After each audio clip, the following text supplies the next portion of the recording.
to learn astrology with Mary. My name is Mary. You can find me at www.maryenglish.com, maryenglish.co.uk, and you can astrologer. So today we have a special guest, and we have Kristina how do you say it? Hristova? Hristova. Thank you. And she's a certified astrologer, and she's also a member of the trustees for the Astrological Association. So that's how we've met. And she's an astrologer where she studied at the Mayo School of Astrology, and she's also a Reiki master. So currently she's the assistant editor for the Astrology and Medicine newsletter and a trustee, and a regular lecturer at the oldest astrological association on earth, the Astrological Lodge of London. She's also a visiting lecturer at the University of Westminster, where she obtained a BA in journalism and an LLM entertainment law degree, as well as an associate fellowship. She was the first student in the history of the UOW to lead, design and create a magazine project about astrology in level 5. So welcome, Kristina. You're going to be telling us a little bit about solar arcs and a little bit about yourself. So thank you for joining us today. Thank you, Mary. Thank you for having me. So we were mentioned on a previous podcast that you were going to come on today and you're going to talk about solar arcs, because I know a little bit about solar returns, but I don't know anything about solar arcs. So just let's go backwards a little bit. What got you interested in astrology to start with? Where was the first spark for you?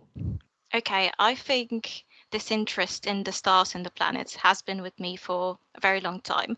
I remember when I was 3 years old, when I had my first actual thought, I look at the moon and I thought, oh, I wonder what's the moon zodiac sign. Now, back in time, I didn't relate zodiac signs, and these horoscopes that we watched on TV with astrology. And it wasn't really talked about in my social circle. I remember I was 16 when I attended a party and a friend of mine asked me what are my threes, sun, moon and ascendant. I had no idea what he was talking about. So he generated my natal chart and I saw it with my eyes for the first time, and I noticed this grand squares back then and I thought, Okay, how did he create your chart? Did he use a bit of software? Did he write it on a piece of paper? So back then, when you're 16, how did he actually do your chart? So he used a free Astro software online. Right. And yeah, he quickly showed me my ascendant, sun and moon. And after this encounter, I generated charts for all of my family, as far as I know, their hours of birth, because it's been quite tricky, with older relatives. And then we started talking more and more about astrology and probably the mainstream things, but I wanted to explore more. And I saw that back then in my home country, astrological courses were so expensive and it had to be based in the capital of Bulgaria, which is Sofia, which is an 8-hour drive from my place. And as a high school student, I just couldn't afford it.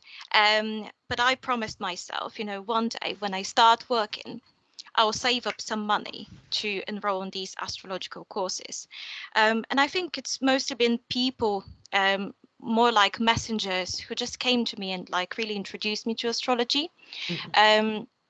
When I was 10, I wanted to become an astronomer because I thought astronomy is the only way to connect to the stars and the planets. But I was bad at physics and maths at the time. So I gave up the idea and decided to pursue journalism and writing because it was easier for me. And then I realized, wow, astrology actually combines, this ability to interpret symbolic aspects with this mathematical accuracy and all the calculations. So it was like a blessing to me. Then I had my first reading with an astrologer at the age of 18. Mm-hmm. And she told me all of these stuff about, my past lives.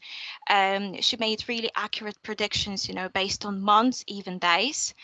And I really wondered, wow, astrology must be really, really special because it contains all of this information. And I wanted to get to the root of it. So after I started studying in the UK, I had some break over the summertime, so I did a seasonal job, and I managed to save up enough money to enroll at the Mayor School of Astrology during lockdown.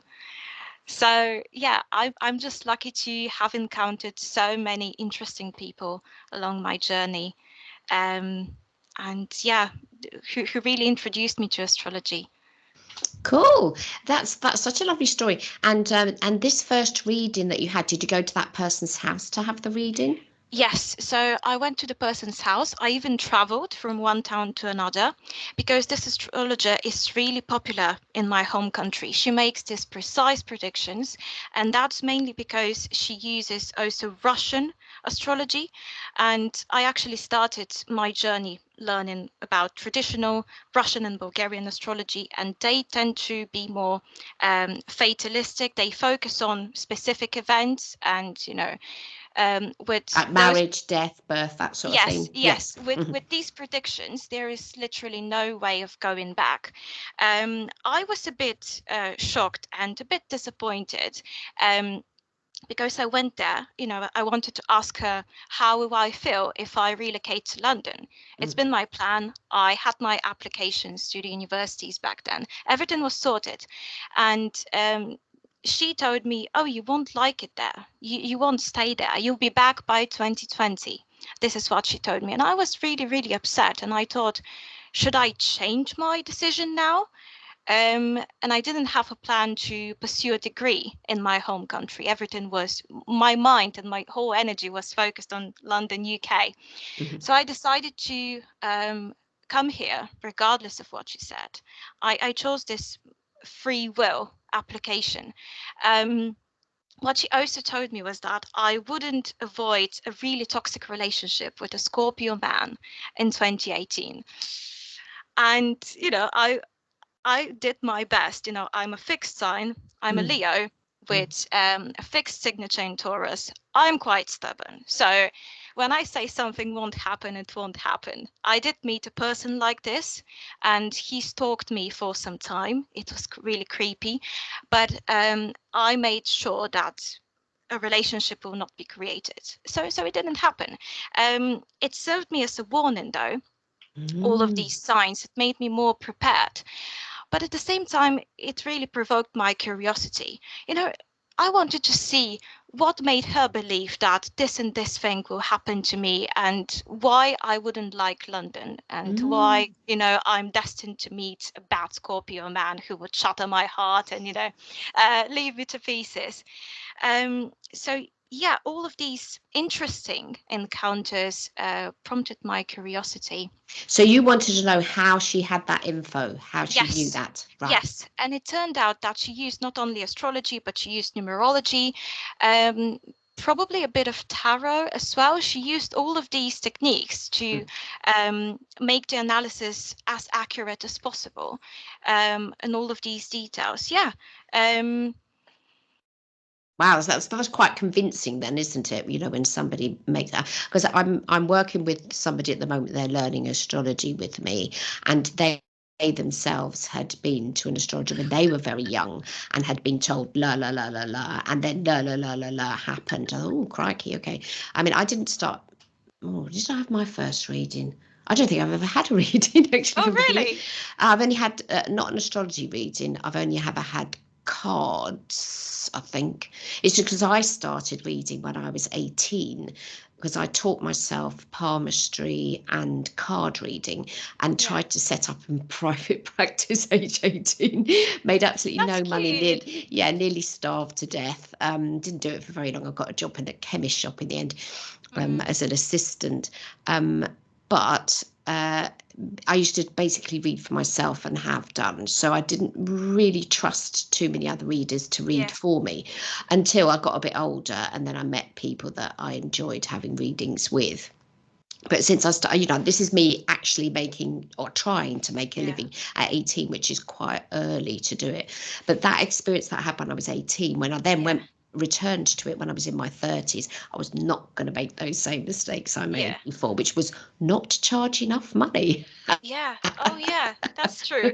But palmistry is on my list. I want to learn Mm. palmistry as well.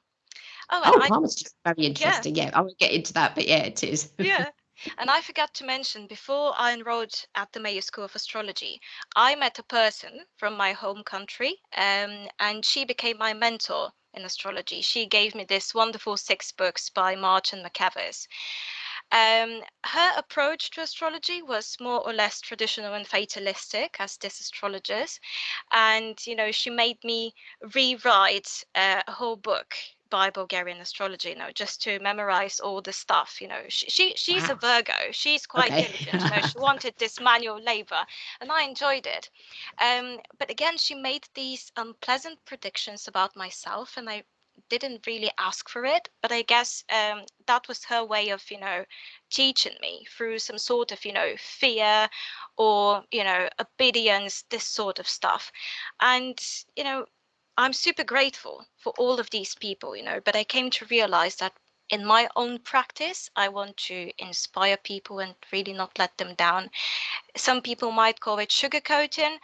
I just want to be more gentle to people when I say, this will be there will be some challenging times in your life, but you can do this and that, rather than, oh, challenges will lie ahead.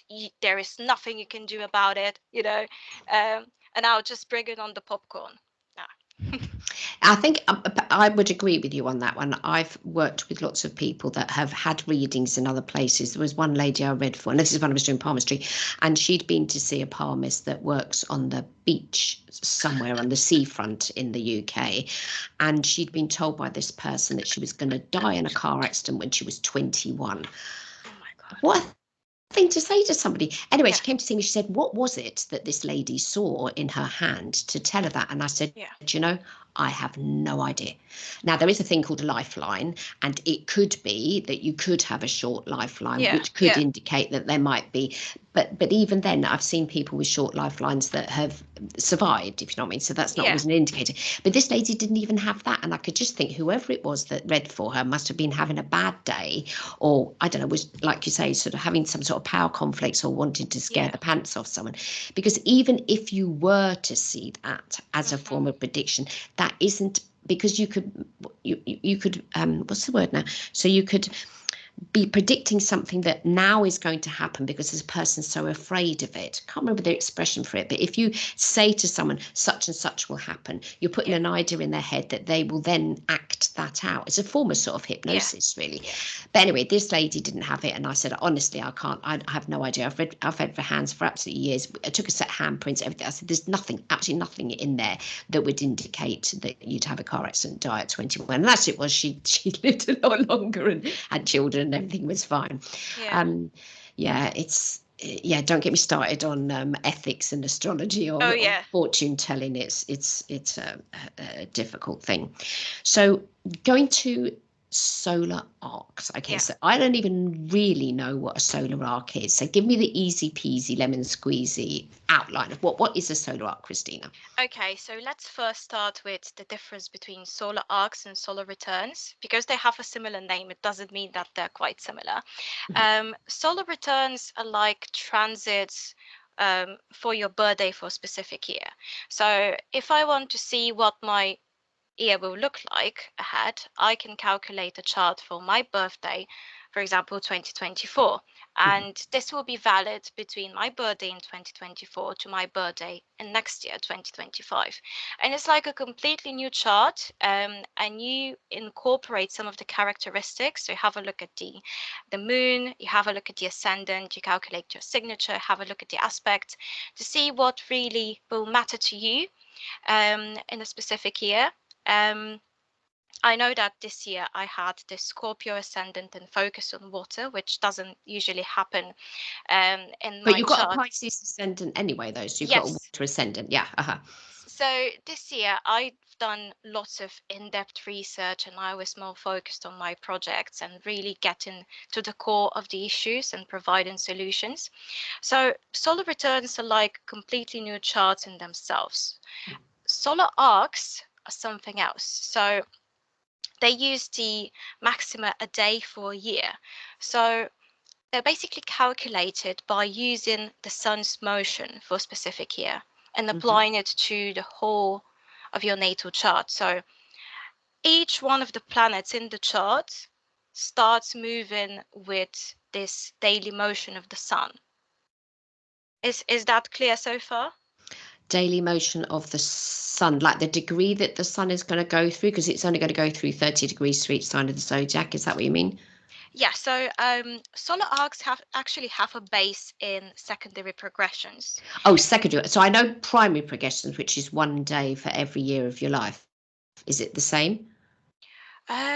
It could be, but in terms of, their similarity with secondary progressions, we calculate the sun's progressed position for a specific year of life and then subtract it from our natal sun, and we get this solar arc increment. So, in other words, let me just explain it this way. If we are born in winter, so November, December, and January, our sun will have the motion between 1 degree and 1 degree and 1 minute. So we'll have more accurate arcs, so to speak. If we're born in summer, as I am, or June, July, this sort of period, the sun tends to be moving a bit slowly. So it doesn't really reach this 1 degree motion for the whole year.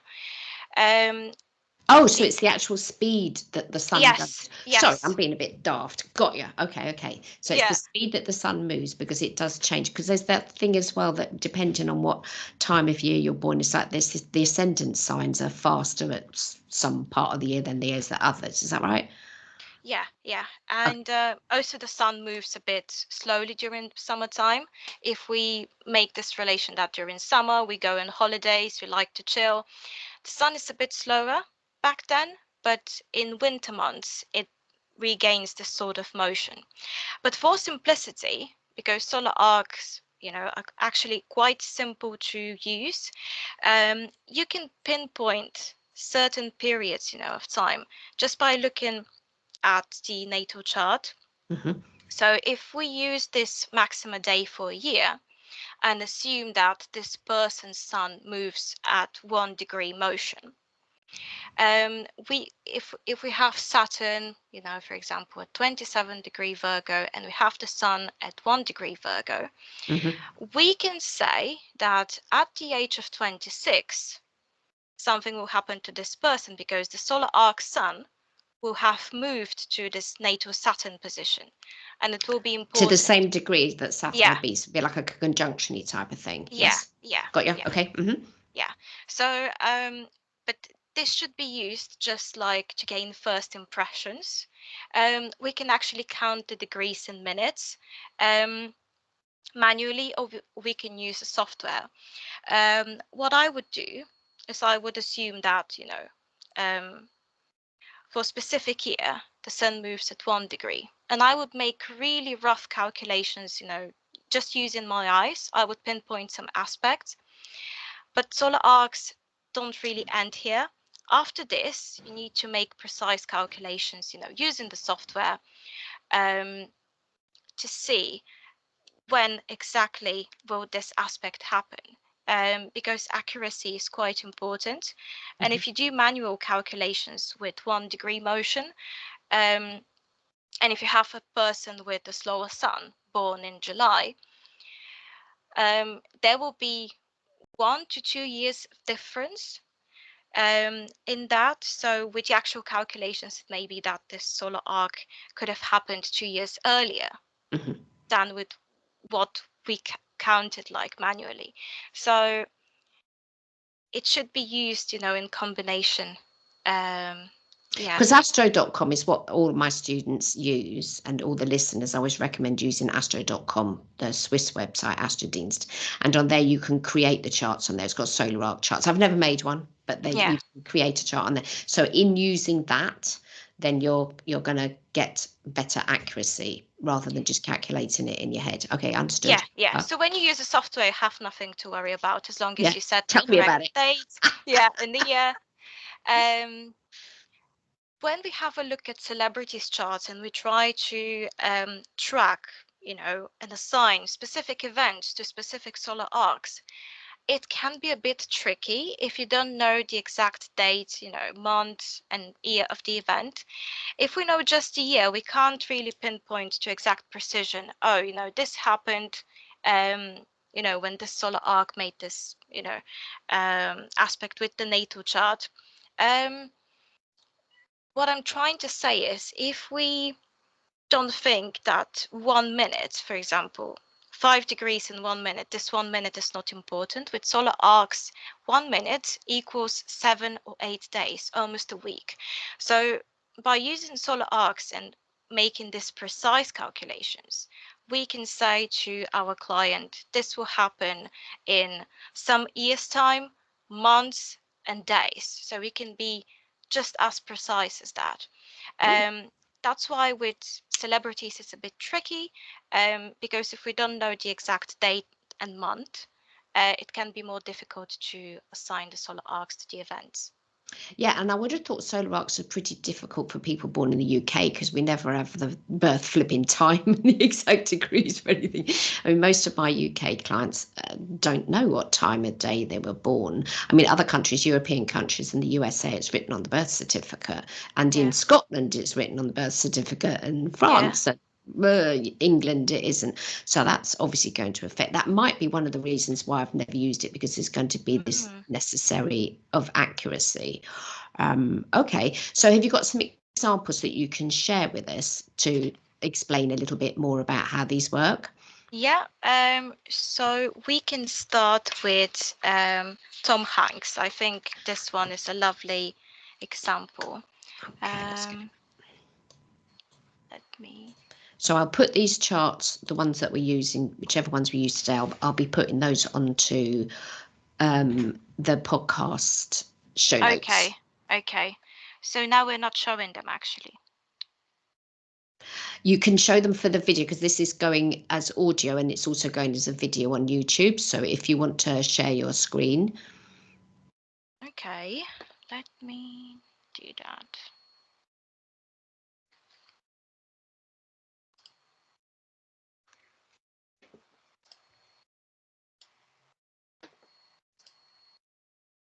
Let's find the specific charts. This will take a bit. Yeah. So here we have Tom Hanks' chart. And let's have a look at Pluto at 26 degree Leo. So is this natal we're looking at? Yes. Okay. So this is natal chart. And we're using, just want to say, because I always use equal house, but we're using Placidus. Yeah. Okay, yeah. No, that's fine. It's right. So we know. And we've got Pluto, yes. Yeah, we have Pluto here. And we have Jupiter within 4 degrees.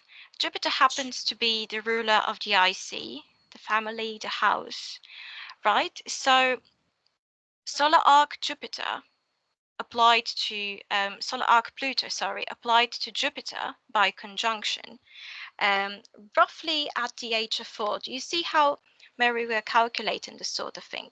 So with this position of Pluto, we calculate how many degrees are left for it to reach Virgo. Okay, so it's 26. So people that can't see this or won't be looking at it. So Pluto's 26 degrees into Leo and Jupiter is 0 degrees into Virgo. So we've got 4 degrees to go and then we're going to be into Virgo. Is that right? Yes. So this is the rough calculation of the solar arcs. And during this time, his parents actually divorced. And we can pinpoint this event to this aspect among many others, but this is what it really stood out in his chart. Okay, so stop there a second. So Pluto is going to move 1 degree per year of his life. Is that right? Yes. Oh, okay. But then Jupiter's not going to move. So you're just remembering where Jupiter is and then shifting Pluto forwards. Is that right? Yeah. So with solar arcs, because they tend to be quite symbolic, right. There are a couple of rules we need to follow. So with solar arcs, there are no retrogradations. So we don't take into account retrograde motions of the planets. With solar arcs, we can move slow-moving planets to fast-moving planets, and vice versa. So we can both move Pluto to Jupiter, or Jupiter to Pluto. There are some reversed solar arcs as well, but there's something else. What I'm trying to say is you can move every planet of this chart Mhm. to another planet without considering its actual, velocity. And you can also move planets to the ascendant, descendant, MC, and IC. Mhm. Um, Okay, so going back to Pluto moving forwards by those yeah, 4 degrees to be conjunct to Jupiter. Jupiter's the ruler because the IC is in the sign of Sagittarius, ruler that is Jupiter. Yes, so yeah, we'd say that at the age of 4, something must have happened within the family home. Is that yeah, right? yeah, Gotcha. Okay, so I'm going to now ask the question. We've got Uranus there at 1 degree Leo, and the Moon is 9 degrees Leo. Do we make any assumptions about that? yeah. We can do that. We can roughly say that Mm-hmm. at the age of 8, he will experience something like maybe an emotional sort of breakdown, or Uranus is quite unpredictable. Mm. And I've read somewhere that all the predictions that we make about Uranus, whether that would be transit in solar arc or progressed, they may not turn out to be true. So everything we think about Uranus may not be true, and it may turn out to be completely different. But yeah, this is Yeah, another. but I've read somewhere that if you can predict Uranus, you're not using Uranus because Uranus Yeah, is unpredictable. Yeah. yeah, exactly. Yeah, but this is another solar arc. So Oh, so when that's so the expression. Sorry, I'm beginning to understand. So solar arc is just the moving in your mind or calculating one planet to doing something with another planet. So it's like yeah, the arc is the. So if we're using the word arc, is the path that one planet is making towards another. Yes. yeah. And Oh, when we okay. have clients, Mhm. it's really useful and really helpful to have a look at their chart, before the consultation, and try to pinpoint solar arcs which have happened during their lifetime. So if Tom Hanks, was our client, we Mm. would pinpoint all of these solar arcs in early childhood, and we'll ask him questions, Mhm. what happened during this year and that year. So we would gain an idea of how solar arcs are applied in this person's life. Got you. Because, yeah, we can outline the team, but we Mhm. can't make assumptions about how will they play out. No. They tend to be more visible than secondary progressions. So secondary progressions capture more of one's emotional development, development of the psyche, some sort of inner battles that we lead. Um, Solar arcs, as the name implies, because they're related to the sun, and the sun sheds lights on lots of things. Mhm. Solar arcs tend to capture real life events, those which are visible, which Mhm. are tangible, and which may come from outer sources. Okay, but in this example, we've not used the sun, we've used Pluto. So can you do that same calculation with the sun itself? Because the sun's 17 degrees into the sign of Cancer in his natal chart. Can we move that forwards till it conjuncts to Uranus? I mean, Yes. does the solar arc only involve the sun, or can it involve any other planet? Sorry to ask dark questions, but I'm a No, beginner no, here. that's Yeah. fine. That's fine. I love the questions. So we can move every planet in this chart as much as we like, Hmm. and we can make a solar arc chart for a specific year Hmm. based on the birth chart. All of the planets will move with the motion of 1 degree per year, roughly. Right. So we can not only move the sun in this chart, Hmm. we can move every other planet using the Mm. motion of the sun. And, with our eyes, we can pinpoint to a couple of examples throughout the years. But if we actually use the software to create a solar arc chart based for a Hmm. specific year, Hmm. we can pinpoint many, many more aspects. Okay, and so you'd be looking at things like conjunction squares, trines, that type of thing when you say aspects, or things that are going to be in different places. Yeah, so you have a look at the aspects between planets from the solar arc to natal planets. So when a solar arc planet applies to a natal chart planet, either by Mm-hmm. conjunction, opposition, trine, sextile as well, square, it will be important in one way or the other. And it may pinpoint to events. Mm-hmm. And these events will be outlined by which house these planets actually rule. Yeah. So you're going to look at house rulerships as well. As well, yeah. So our assumption here that we've Mm-hmm. made with Pluto moving to Jupiter, Mm-hmm. you remember how we said that Jupiter actually rules the fourth house, the IC. Yeah. Mm-hmm. And when Pluto applies to this Jupiter, it shatters the home to an extent. We can say it generally like this. And it carries the theme of divorce and, some sort of abrupt changes in the household.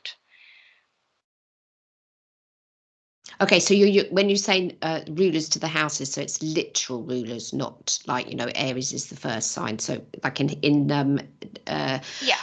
Tom's case, the fourth house starts in the sign of Sagittarius, so the ruler of that's going to be Jupiter, Pluto. Yeah.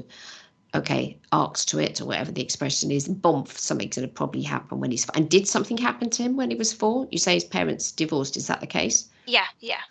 Ooh, okay. So I suppose the other thing you can do is you can look at the history of your own history in your own chart and see what arcs have gone on, and then that make more sense for yourself as well. So if you knew that, I mean, like in my case, I got divorced when I was how old was I when I got divorced?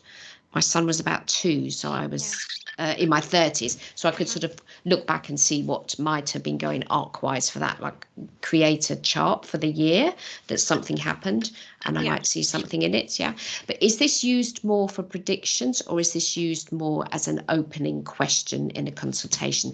So do you want to unshare your screen now so we can see you again? We'll come back to the chart if we need to. Right, okay. Just stop sharing. There you go. Thanks. Yeah, so what in what way would be a beneficial way of using this method? I think in both ways, like an opening question to the consultation, and also pinpointing how these solar arcs will play out later on in life. What makes solar arcs special is that one aspect happens once in a lifetime. Right. So we would have solar arc Sun conjunct natal Venus once in our lifetime, and this would usually be a period where we get married, where we meet our soulmate, fall in love, blah blah blah. But it's just once in our lifetime, and so it's mathematically impossible for these arcs to repeat themselves. Unlike, because you can have a Uranus return when you're not everybody lives to be that, but you're going to be 80 something, you could have a Uranus opposition, whatever. But you can repeat, astrology does repeat itself. Jupiter spends 1 year in each sign of the zodiac, takes 12 years to go through it, and then you'll have a Jupiter return. So with the solar arc, when something happens, that's just going to happen the once, yes? Because you're now getting to a conjunction, yes? Yeah, because we don't live to 250 years, for example. Not just yet. Yeah. And when solar arcs first started being used by people, is this an ancient form of astrology? Do you know when it kicked off at all? I can't be really sure about that. Yeah, maybe I've read it somewhere, but it's just escaping my mind at the moment. But if people want to learn more about the history of solar arcs, Noel Till's book called Solar Noel Till. Arcs Yes. is just wonderful. Like, if I don't know if you see my bookmarks in here, all the kitties. If it were up to me, I would have filled this book, all of it, with bookmarks, because everything that's been said here is super useful, and it's a great guidance. And also, Frank Clifford's book on solar arcs, it's a bit blurry, but yeah, I like how both books have this warm mustard-like yellow color, representing the sun and the warmth. I think it's quite indicative of the solar arcs themselves. And it's okay. Yeah. Sorry. Go on. Yeah, but in terms of creations of solar arcs, because they share lots with secondary progressions, I think people generally started looking for another predictive method, because with secondary progressions, you have the moon, you can track the moon. Yes. But not much is going on in terms of the rest of the planets.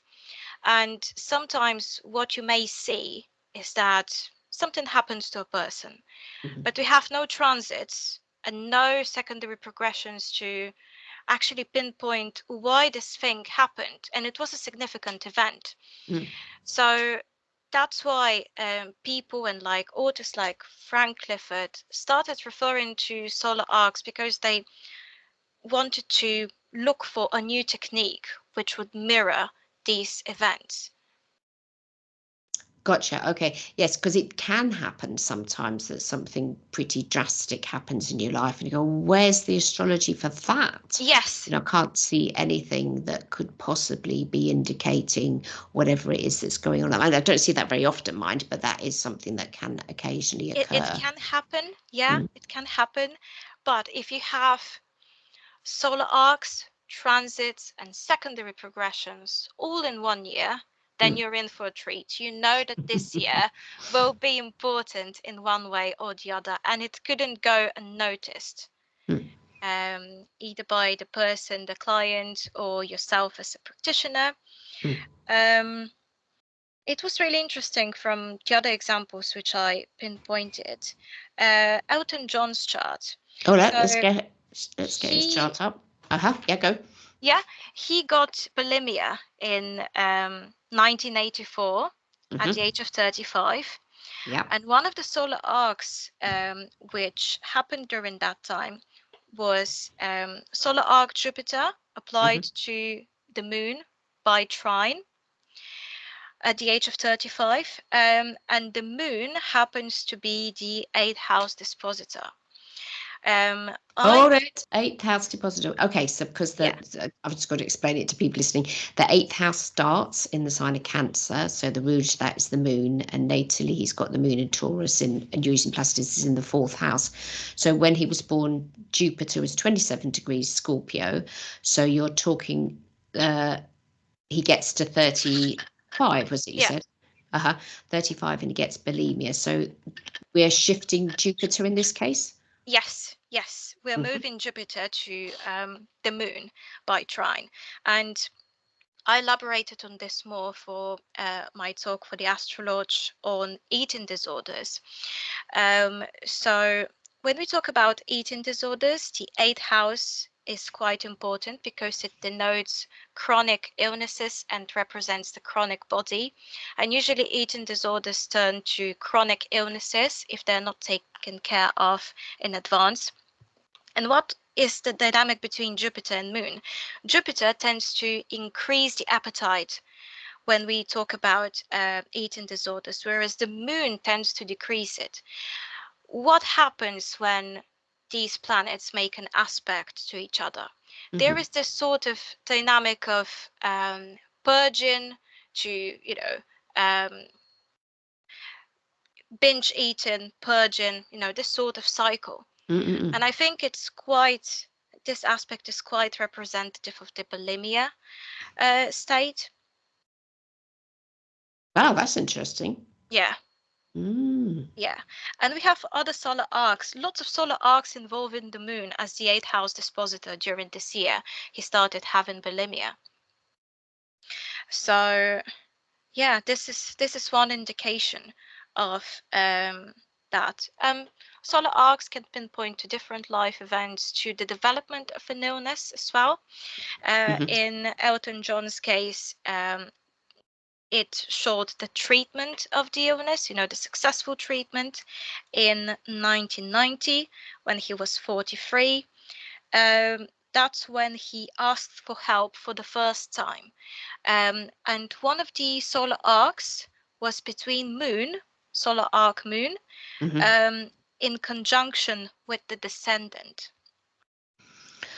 descendant. So the moon's now gone from the sign of Taurus through to Gemini, and his descendant is the same as his ascendant, so 41 degrees Gemini. Yes. Yeah. And so you're counting 1 day for every year of life for a degree. So that's right. So he's got, the moon is 10 degrees. Am I seeing that right?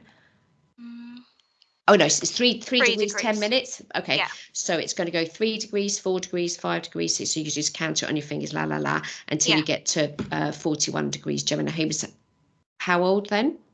43. Whoa, okay, and that's when you then sought help. So the He fact sought that treatment. Yeah, he literally said, "I need help," because he was ready to speak about it to the world. This conjunction with the descendant. He started, involving other people, because up until then he kept it to himself. He was really closed about this condition. He'd rather not talk about it. And while we're still on the moon, we have other interesting aspect. 3 years later, after his treatment, so we're looking at the moon again, but this time it made a conjunction to natal Uranus at 18 degree Gemini.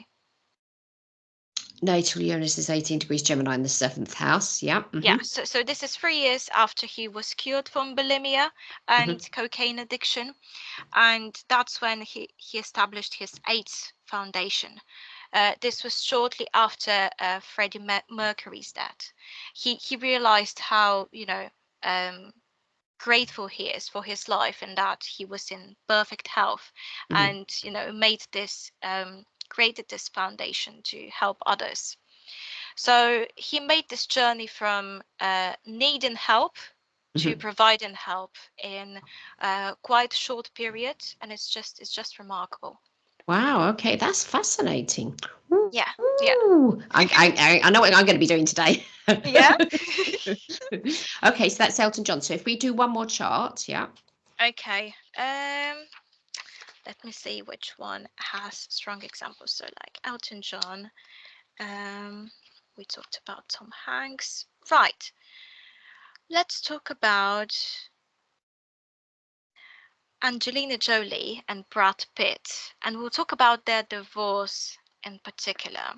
And whose chart should we look at, Angelina's or Brad's? Let's have a look at Brad's chart. Brad, let's get Brad. Yeah. So Brad, where are you? There he is. Okay, got him. Yeah. Okay, so I'll just talk them through his chart. So he's 18th December 63, Sagittarius ascendant, Sun in the first, 25 degrees Saggy, Moon Capricorn in the second. That's the major bits. Okay. Yeah. So their divorce, they filed for divorce in 2016. What happened during 2016?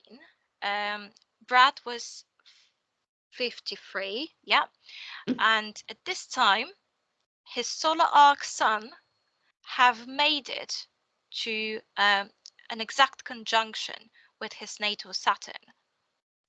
Natal Saturn is in the sign of Aquarius, 21 degrees. So that's like 53 bits of maths, blum, blum, blum, blum, blum. Wow. Okay. Yeah.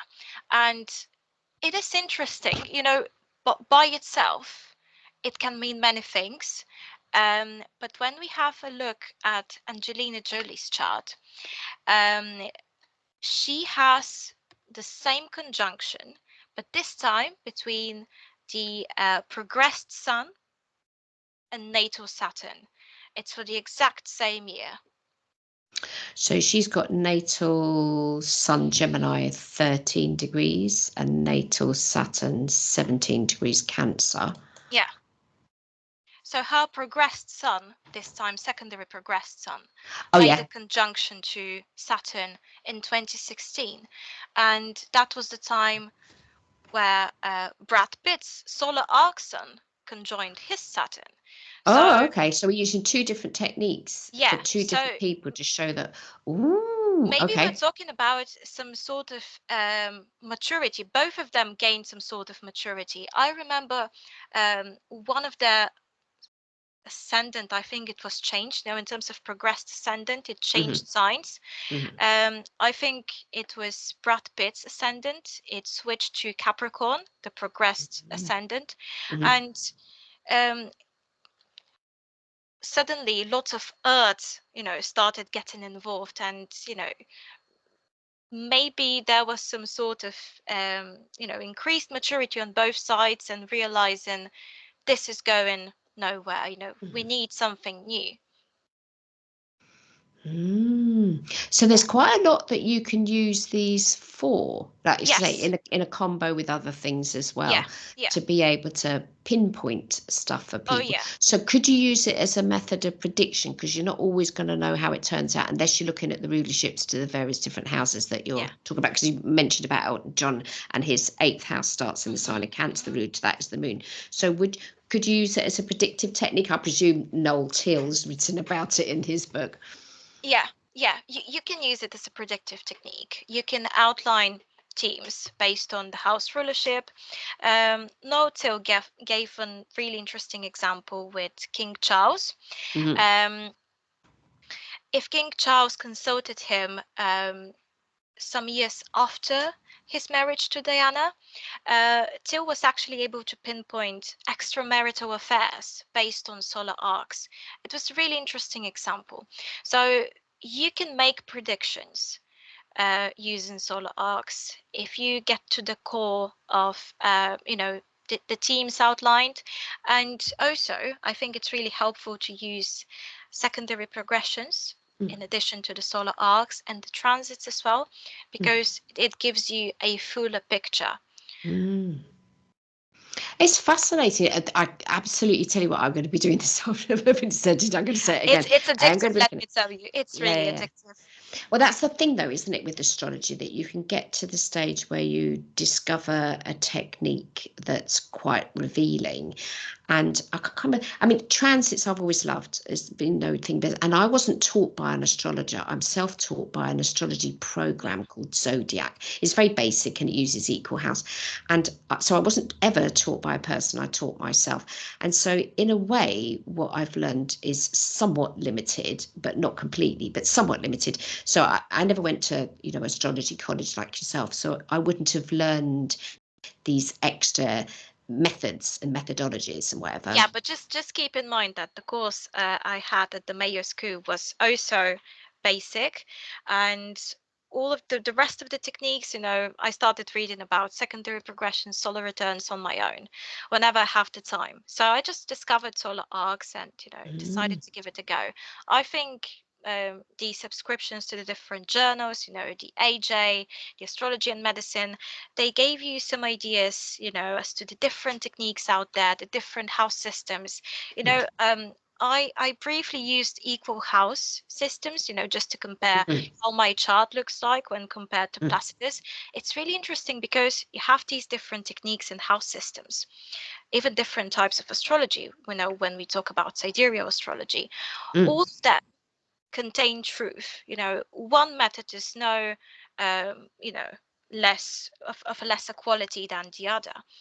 Um, if we consider astrology as a language, all of these methods come as dialects. You can learn to speak different dialects and still preserve the original language. Oh, absolutely. And I'm sure the original astrologers, whenever it was, I mean, don't forget, astrology didn't sort of start one day. There Yeah, wasn't somebody who woke up and went, oh, I'm going to do astrology. It was over the years that different things happened. yeah, And also, we also have to remember that we can't keep using ancient astrology because we yeah, don't live in the world that ancient astrologers live in. yeah, We do have to use, I mean, I could never do astrology with the maths. I'm hopeless at it. I'd obviously have to have a calculator, but you'd yeah, be losing me. And I've got a number of books that explain how to do it, but I just couldn't do it. I said I started learning with this cheap little program I'd bought, which cost me £10, and I just clicked on things and it explained them. yeah, This here, this, that, there. And it was only after a while that I realised it was using equal house system. It's just because I got used to that. I've never used anything else. However, we have spoken to Rhys Chatham, and he told us that there's all the different house systems can be used for different types of yes, situations or different types of clients. And I thought that was wonderful. Just like you've said, there's different dialects as well. We can't be stuck with one thing. We No. do have to start learning somewhere, otherwise we can get very confused. That's the other thing when people first start. I remember they don't have it anymore, but on Astro.com they used to have a forum. They've closed it now. I think the software changed and they didn't want to update it. And people would be starting to learn astrology, be so excited, and then they'll go, but there's different house systems. Which one's right? And everybody pile in, going, this system's the best, and that's. And then massive arguments with people, and it's like, oh, hello. Yeah. No, I think it's having arguments like this and trying to prove that the house system you're using, the type of astrology you're using, is the most accurate, the most correct one, is just pointless. And like it really drains your energy. Yeah. While you should be focusing your energy on something else, on practicing astrology and trying to understand the symbolism behind it and really communicate with the chart. Yes, I mean, in your chart you do have a lot of squares. And I thought this was the the ordinary deal. I saw this structure when I was 16, and I thought everyone must have a chart like this. Wow. And then I started looking at other people's charts, and I thought they were just chaotic because they didn't have this sort of structure, the square. Yeah. Yes, because it's a grand cross basically is the majority of your chart. Yeah. And there's you've got a grand square, if such a thing exists. But then I'm always saying that squares are good because they make us get out of bed and do stuff. They're sort of like an itch, without the square, we're just going to be a trine and we're going to be the Buddha and we're never going to get anything done. That's true. And it's I think learning from different places. I mean, after the computer program and then started reading books, not that I wasn't reading books already. And then the internet got invented very soon after I started. So that definitely assisted so that you could contact other astrologers in other places. And I liked Judy Hall, who used to live, she's not alive anymore, but she used to live in Somerset, and Donna Cunningham, who was an American astrologer. I read a lot of her books, and I really liked her because she was very down to earth and practical, and she was a psychologist. Her day job was working with people, and then she qualified in astrology. She was a very, very kind person, and we kept in contact until she passed as well. And I've sort of reached the stage now, I'm 64, and all the astrologers that I first started learning with, their books, not them personally, they weren't teaching me with their books, they've all passed now. I'm thinking, oh, crikey. But when you first start learning astrology, it can be very, very confusing. There's so many different ways to do it. So I would say learn one way and then just swim off and go wherever else it is that you want to go. But remembering, of course, like you say, there is no one way of doing it because there can't be. There's 12 different signs of the zodiac, and there's going to be 12 different ways of doing things, for goodness sakes. Kristina, thank you very much for your contribution today. That's fascinating. I'm going to have to spend the rest of the day looking at solar arcs.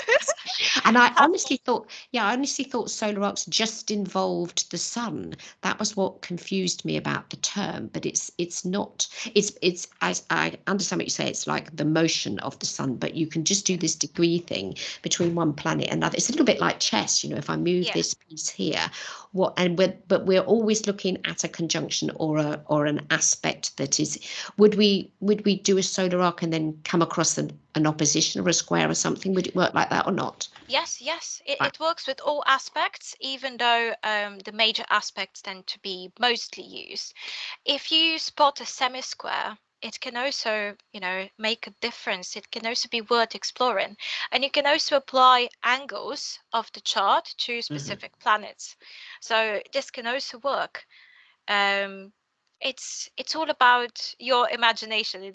There is so much to explore about solar arcs, so many aspects. You just need to have time, really. There's only so many hours in a day. Okay, so you're coming to the Astrological conference. Let my listeners know what you're going to be doing at the conference. I have no idea. I won't be. Probably I'll be supporting the online track via Zoom. And are you giving a talk as well? No, I'm not. I can't make it to the physical side because I'll be on a holiday. Nice. Where are you going? But yeah, Lanzarote. Oh, okay. Have you been there before? Yes, it's really nice. It's nice and sunny. You'll get the Yeah, sun there, yeah. which we don't get. I imagine it's quite nice and sunny here. So how can people get in contact with you if they want to? We'll put the link on the show notes, but if you can just let us know the address for the people that are listening. Yep, so you can find my website. It is called the Astrojournalist.wordpress.com. You can find my contact in there, my email. We can talk about many things. Excellent. Thank you very much, Kristina, for coming on the podcast today. We really appreciate you coming and listening, and people listening and contributing. It's been absolutely fabulous working with you again. Thank you so much, Mary. Thank All you. right, darling. See you then. Bye-bye now. Bye.